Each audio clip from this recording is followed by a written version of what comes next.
वातावरण सत्य संजय की आपकी चर्चा हो रही है, देख सकते हैं।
श्रद्धालु भक्त के लिए लंगर प्रसाद बन रहा है, प्रसाद की व्यवस्था है।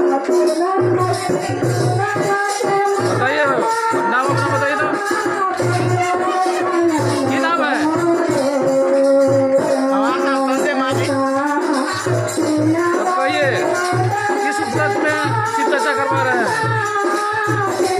सावन में शिव चर्चा करना भी जरूरी है, हर घर घर होना चाहिए शिव चर्चा, सभी का मनोकामना भगवान पूरा करेगा।